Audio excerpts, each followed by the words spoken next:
You're listening to the weekly Parsha podcast recorded with Hashem's never-ending assistance in Ramat Beit Shemesh, Israel, 5776, 2016. This week, if you're outside of Israel, you're reading Matos and Masei. If you're inside of Israel, you're reading just Masei.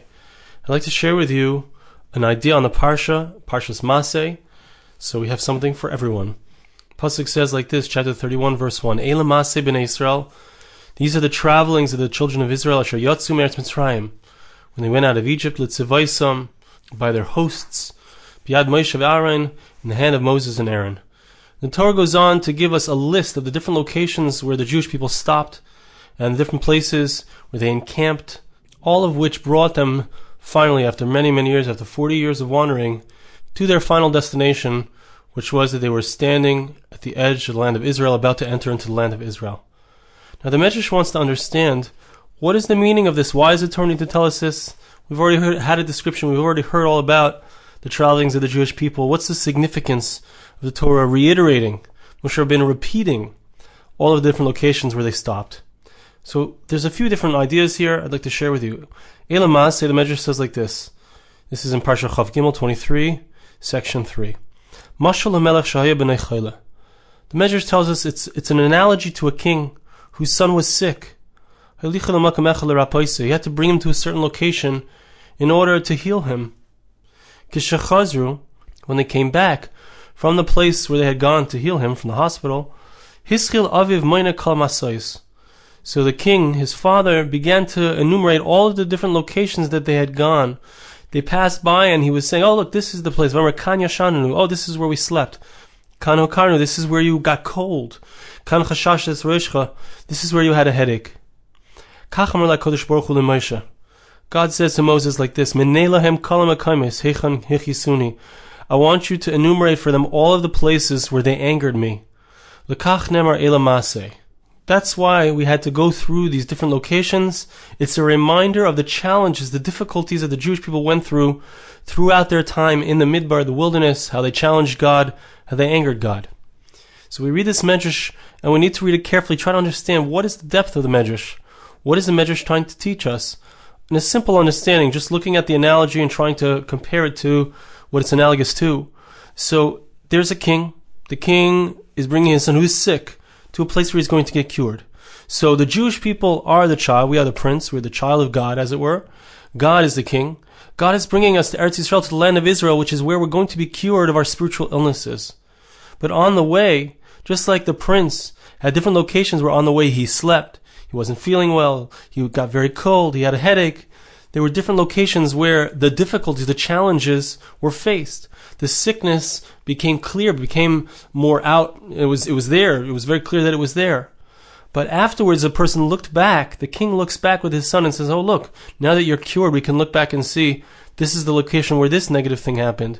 This is the location where this thing happened. But now, thank God, we're all well. In the same way, the Jewish people, they've gotten to the promised land. They're about to enter into the land of Israel. They are cured, so to speak. They're about to become a nation to face off with the spiritual challenges and be able to live in a place that's built for that, that's meant for that. And so they're cured in a certain sense, but we look back at all of the different locations where, as a result of their spiritual ills, as a result perhaps even of them being slaves for so many years, they angered God. There was that spiritual darkness, a spiritual distance from Hashem. So what is the understanding of this? Why is the Midrash telling us this? What is the significance of this? What is the depth of this? What is the idea that we look back at all of the things that we've done wrong?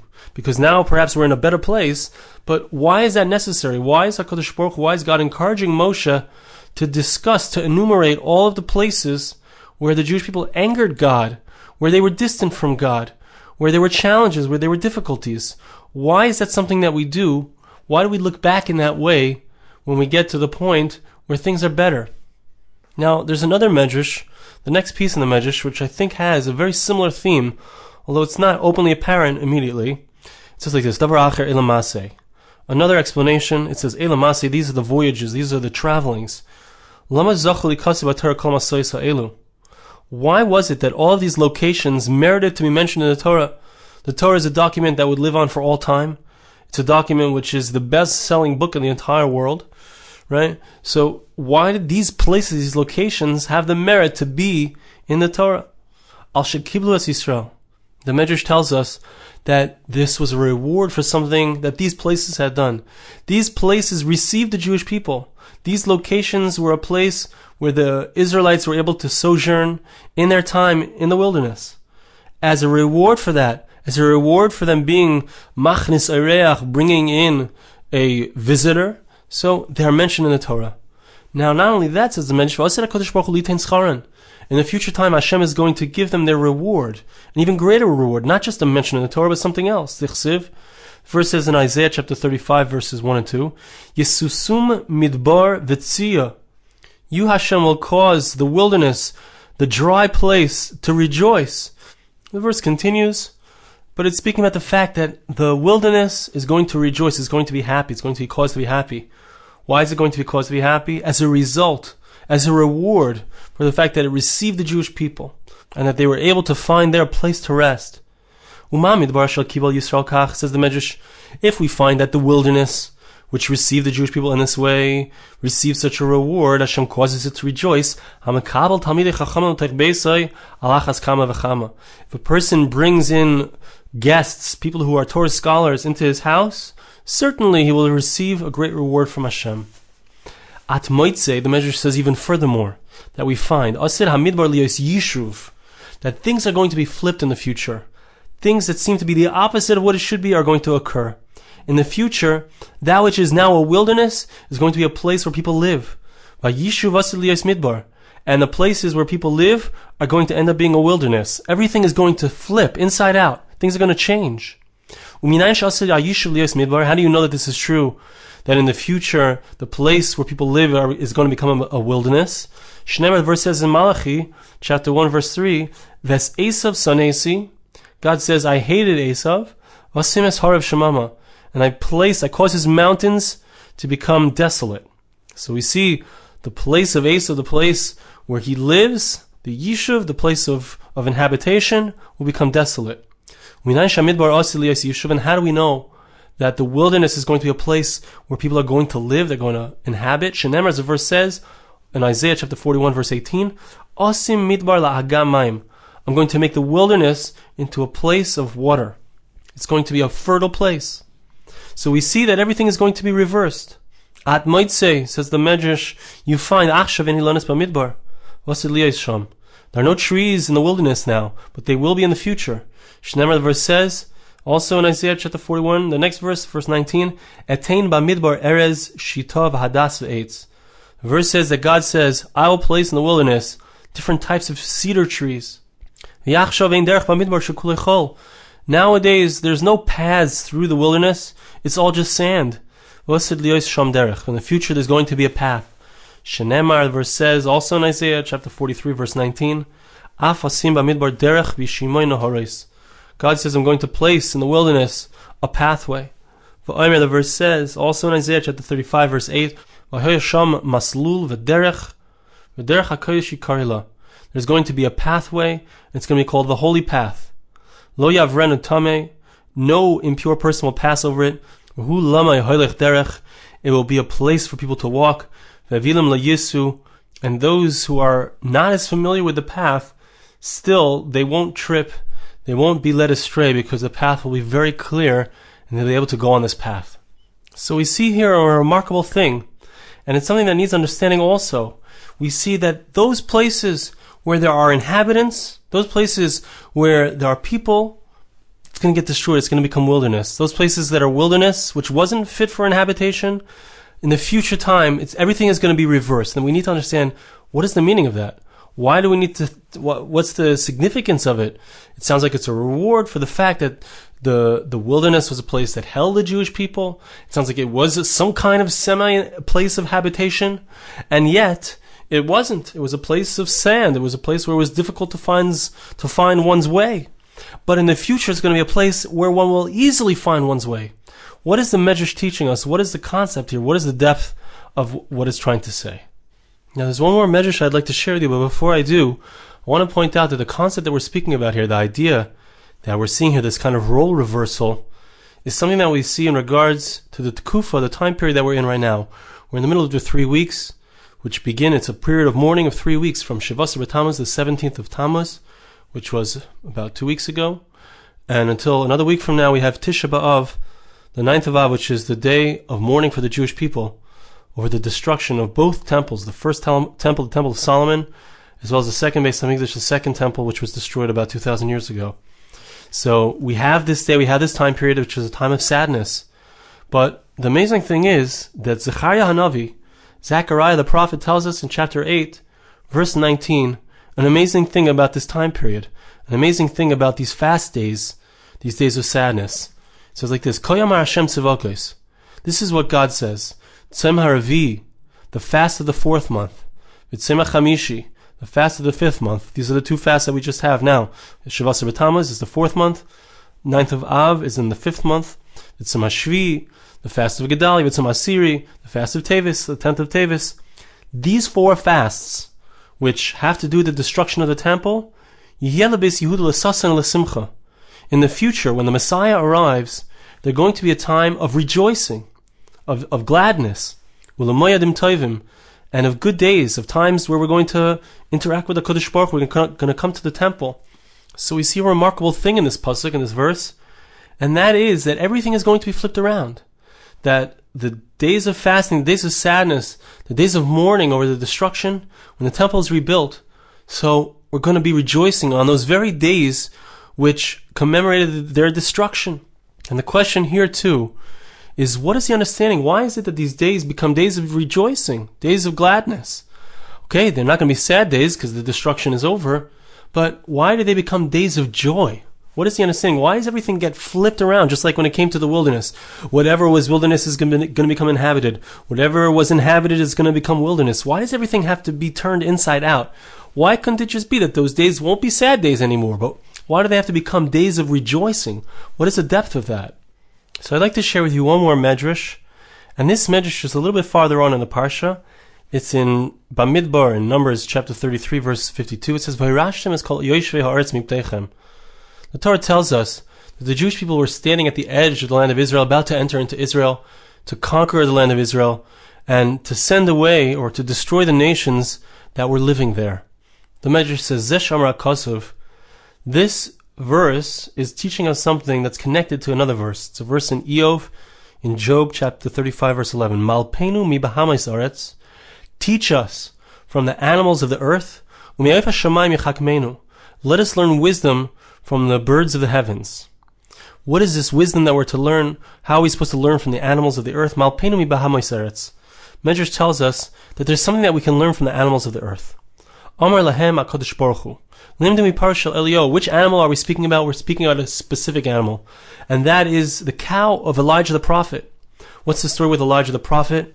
So the Navi tells us, this is a story in Malachim Aleph, in 1 Kings. It's in chapter 18. It says over there, the story of Elijah the prophet. He wanted to prove to the Jewish people, who at the time were serving idolatry, they were serving the Baal.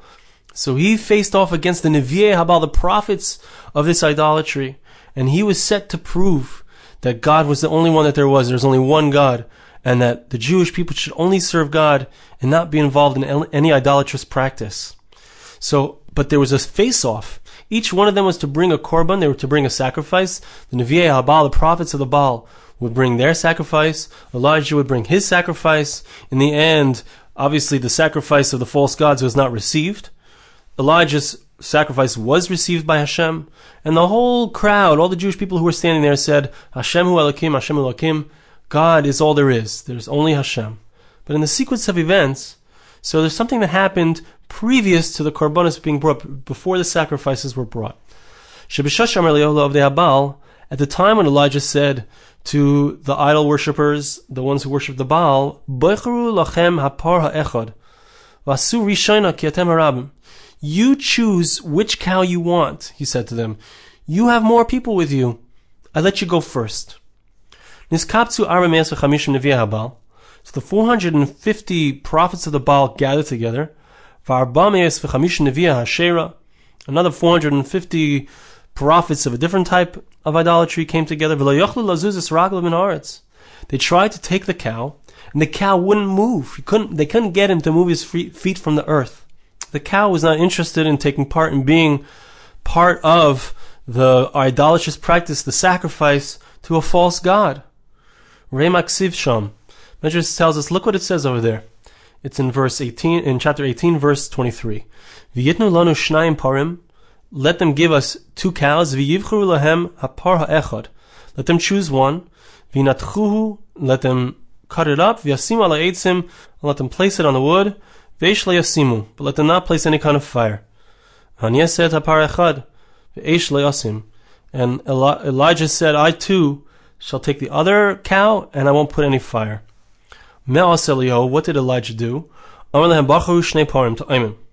said to them, I want you to choose 2 identical cows, me'em achas, that were born from the same mother, hagidelim al mira echad, that grew on the same pasture, vatilu aleim garolis, and then make a lottery, echad Hashem ve'echad Hashem abal.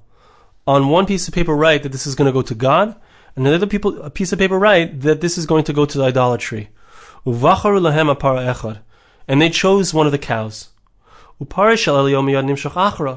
Elijah's cow immediately followed after him, because that cow knew that he was going to be brought in sacrifice to Hashem. And that would be a great tikkun, that would be an amazing rectification for him. Now when it came to the cow that the lottery came out that it had to go to the idolatry, like we said, they all gathered together, all of the idolatrous prophets. They tried to move it. They couldn't move it. It wouldn't move. Elijah looked at this cow and said to them, Go with them. In front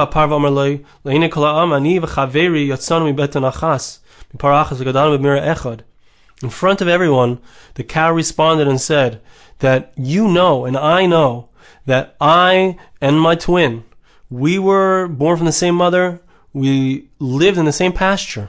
He ended up getting a chance to be a Mekadesh Shamayim, to sanctify God's name. And but I'm going to be part of a Chilul Hashem. I'm involved in idolatry. I'm going to cause God to be angry. Elijah said, Par, my dear cow, don't be afraid. Go with them. Don't find any excuses. Just like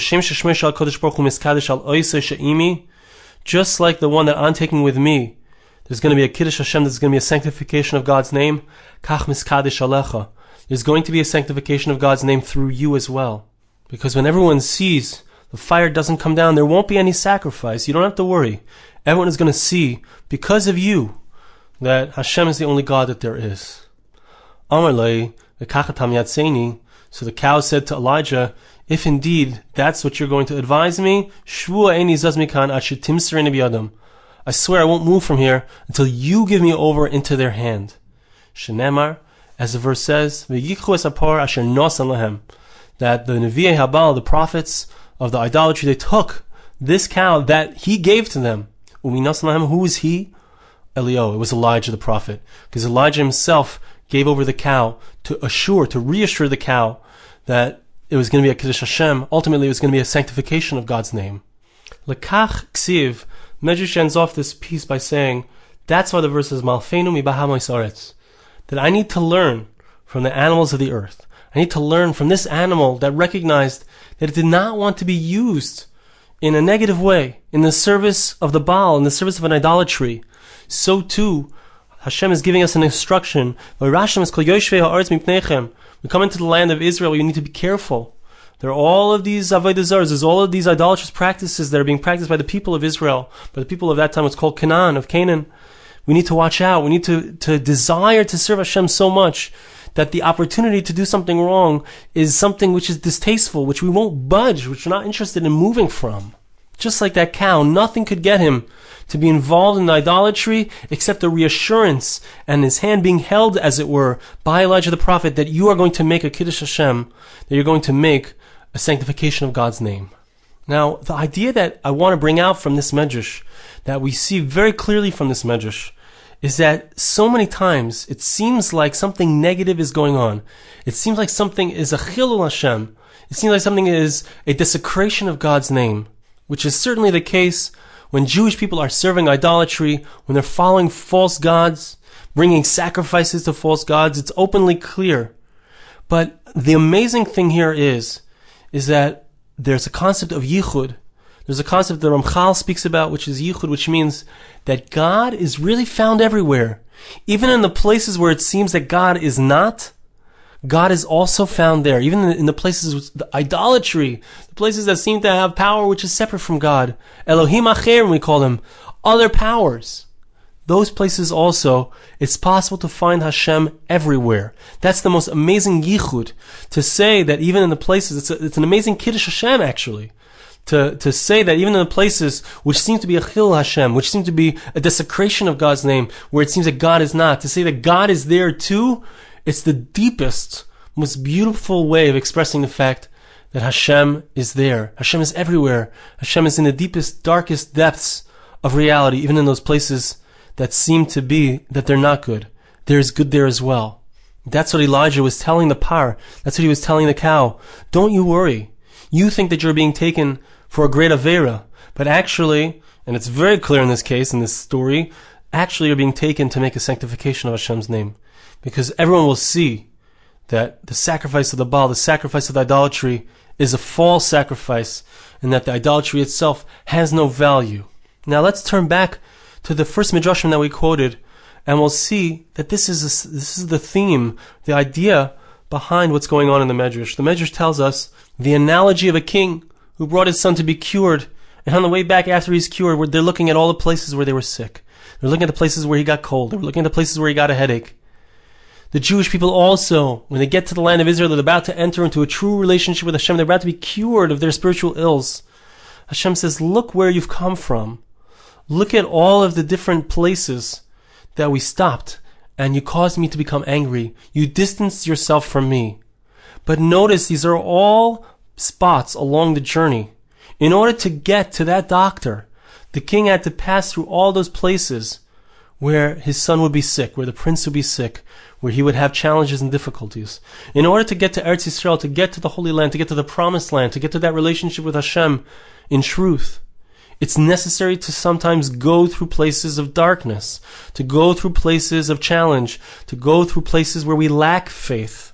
As long as our eyes are on the goal, it's a masa, it's a traveling, it's a point on the way. As long as it's a point on the way to get to the final destination, which is the cure, the hospital, the place where we will become well, as long as that's where we're headed, so then even those things that we angered God, those places where we angered God, we challenged God, those places are also part of our spiritual journey.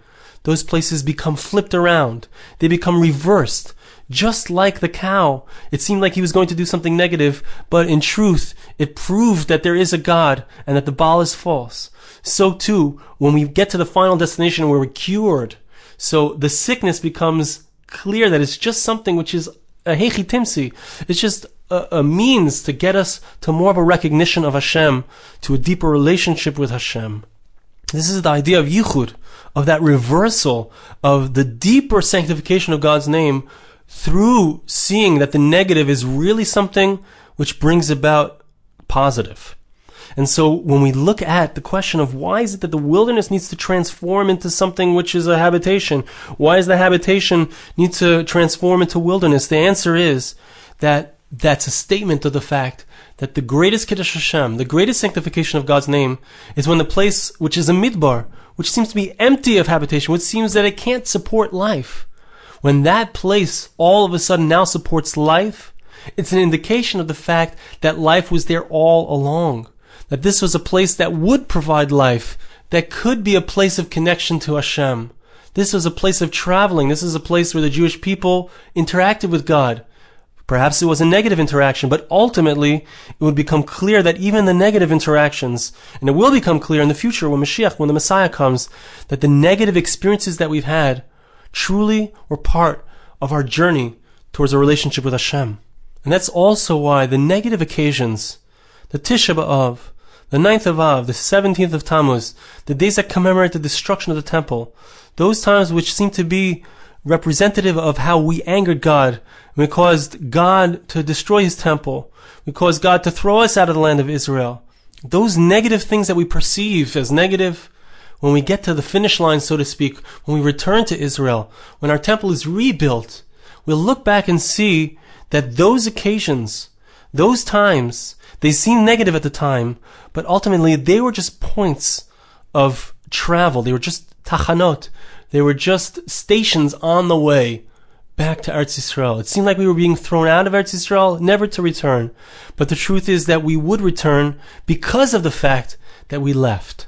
So those days, the Tisha B'Av, Shavasei B'Tammuz, 3rd of Tishrei, 10th of Teves, these days which are fasts now, they become days of rejoicing as we recognize, as we see that Hashem was there, not just in the good things, in the things that seemed good, but to an even greater extent, Hashem was there in the days that seemed bad, in the times that we seem to have lost our relationship with Hashem. Hashem was there all along. And that's an even deeper joy. It's an even greater rejoicing, a day of sasan v'simcha, a day of incredible joy. Now, before I close with a blessing, I just want to ask and remind you all that I'm trying to collect $10,000 to be able to print and publish and advertise my sefer, my book. I've collected $1,242.14. I'm very grateful to all those who have donated so far. I encourage you all to donate as well. And let's get this number up. Let's get it to $10,000. Help me spread this Torah, the ideas, the concepts, the inspirations that I share with you every week. Help me spread it to a broader audience. Please go onto my website, www.arigoldwag.com. Go onto the contact page and hit the donate button. I want to bless you. Please bless me back. Hashem should help us. That we should be able to recognize all of the situations that we encounter, both the good and both the not as good. Those situations are all tachanot. They're all stops on the way to our destination. And that destination is the promised land, which is a place of relationship with Hashem. Thank you so much for listening. Have a wonderful Shabbos. This podcast was made possible through the gracious donations of listeners like you. For more podcasts like this, please visit www.arigoldwag.com or search on iTunes Ari Goldwag.